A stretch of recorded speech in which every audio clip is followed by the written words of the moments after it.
Have been delivered to the clerk for presentation. No papers have been presented. No select committee reports have been presented. No bills have been introduced.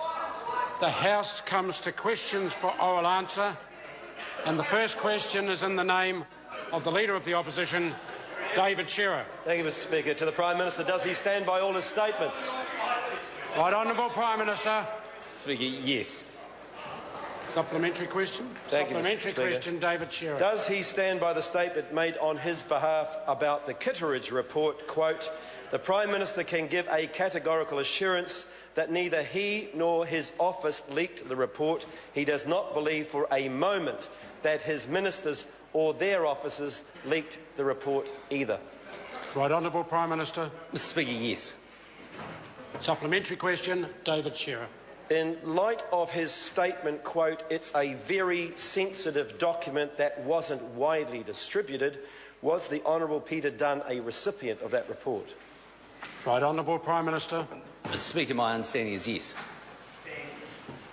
Supplementary question, David Mr Shearer. Speaker, has the Honourable Peter Dunn given David Henry, who was investigating the matter, an assurance that neither he nor his office made the report or any part of it available to any member of the media?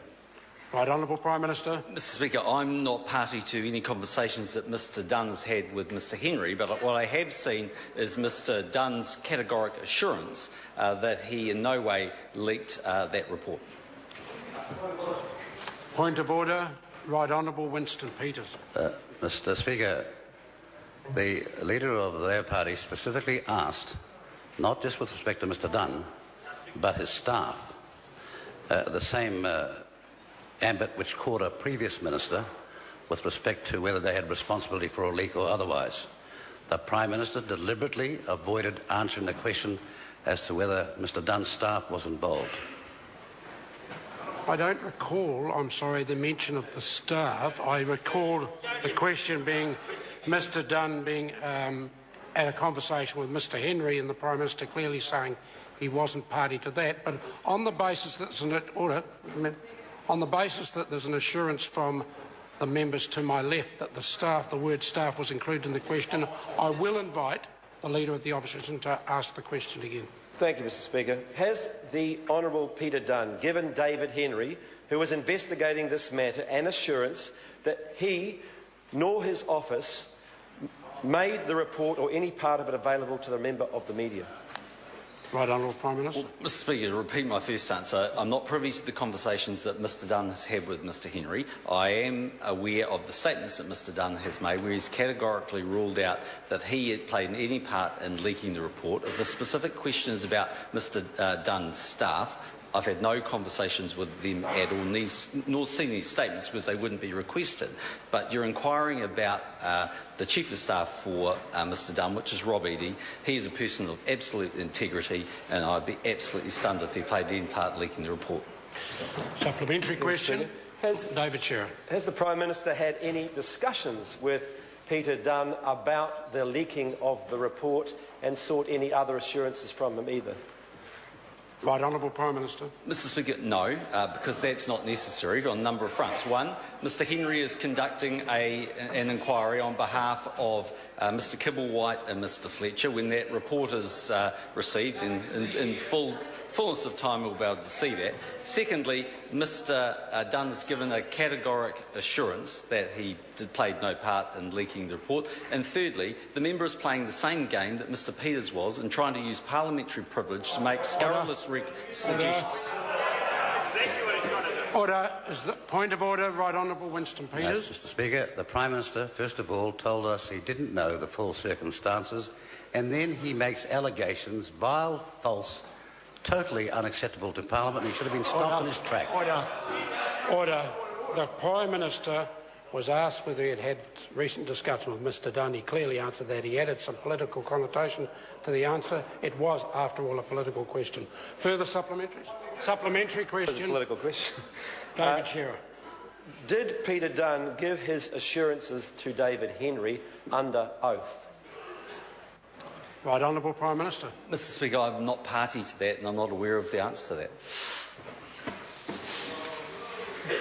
David Shearer, supplementary question. Thank you, Mr Speaker. Was the decision of national MPs to block the Right Honourable Winston Peters' line of questioning in the Finance and Expenditure Committee today done under the direction of him or the members of the committee?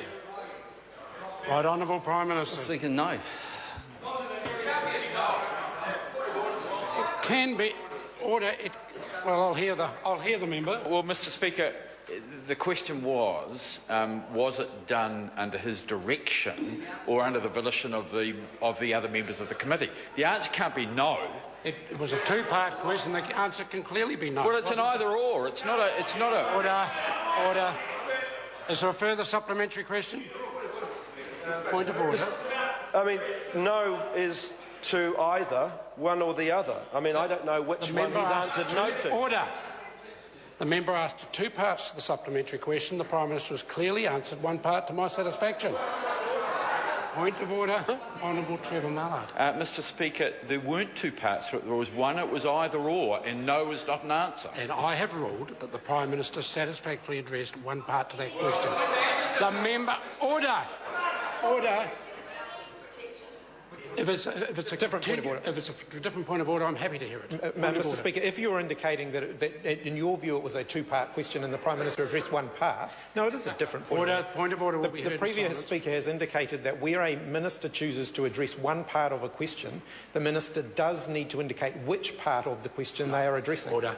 I have ruled that the matter has been addressed. To raise further points of order will lead to disorder. Now, I invite the member to continue his line of questioning. Let me ask the question again then. Was the decision of national MPs to block the Right Honourable Winston Peters' line of questioning in the Finance and Expenditure Committee this morning done under the direction from him or his office, or on their own volition? Right Honourable Prime Minister. Oh, Mr Speaker, I have no knowledge of it being blocked. I wasn't at the meeting. No, it wasn't done under my direction. But if I was to hazard a guess, and it should be seen in these terms because I don't want to mislead the House, the reason it would be a guess is I'm pretty sure it would be right. I'm sure the committee chairman would have seen that Mr Peters was attempting to use parliamentary privilege to say something he didn't have the courage to say outside. Order.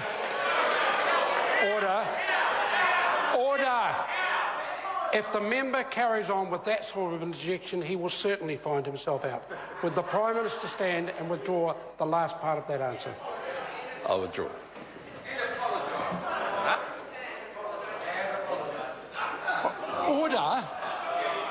Order. I make the instructions here. I asked the Prime Minister to withdraw. The Prime Minister did withdraw.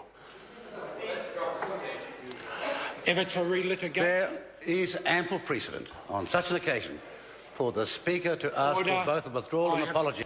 I've heard quite enough. The Speaker has the right to decide his action when a comment is made like that. I chose to ask the Prime Minister to withdraw. He has done so. That is sufficient on this occasion. If the member is questioning my decision... A fresh point of order If it's a fresh point of order, I will happily The fresh point of order is that when someone raises an objection that's been raised, it is whether or not that person finds... Now, hang on a second. That person finds it offensive. Now, I do find it offensive to have a statement like that made, and now I've got ample precedent going through... If the member was offended by that statement, then the member should immediately have risen to his feet and said that he was offended. But he did not do that. Yeah, the reason why I was not called was that someone else got the call first and then you stood up, and on the first available opportunity to me, I protested, and that's what should be guiding your judgment. If the member was now saying that he took personal offence to that comment... I do. Then I will now ask the Prime Minister to stand, withdraw and apologise, because the member has taken offence. I withdraw and apologise. Order.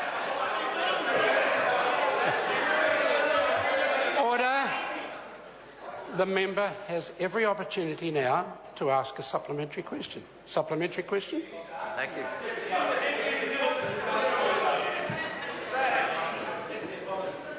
Lighten up, sunshine.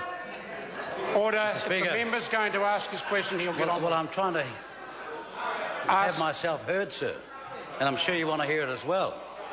My supplementary question is, when the Honourable Peter Dunn was questioned by Mr David Henry, was his evidence electronically recorded? And if not, why not? Right Honourable Prime Minister. Mr Speaker, I have no knowledge of that. I was no party to that. You have to direct the question to either Mr Henry or Mr Dunn. Supplementary question, Right Honourable Winston Peters. Well, now that the Prime Minister in a number of questions has displayed his lack of knowledge on any of these matters, why did he rush to give an assurance that all was well? Right Honourable Prime Minister. Mr Speaker, firstly, it's important to understand it's an ongoing inquiry for a report that hasn't been written or given to the authors yet. The reason I gave an assurance was on two fronts. One, because Mr Dunn has categorically stated that he did not leak the report. He has categorically made that statement. You, Mr Peters, have not given one piece of evidence to support your argument. Point of order, Right Honourable Winston Peters. Be very apparent to you that the Prime Minister, who's been here a little while now, cannot bring you into the debate, and he just did. No, it's not a matter of awe. Either there's one rule for everybody in the House, and this one for the Prime Minister, or one rule for everybody. The Prime Minister was clearly referring to the member. Is there any further supplementaries on this question? If he was clearly referring to the members, you're ruling henceforth that the word "you" can be used willy-nilly if you feel like it. Is there any further supplementaries to this? Otherwise, I am moving. I did rule for the benefit of the member. I said the use of the word followed immediately by reference to the member was not out of order in my opinion. I have ruled. Question number 2, Honourable Tau Hanade. Thank you, Mr Speaker. My question is to the Minister of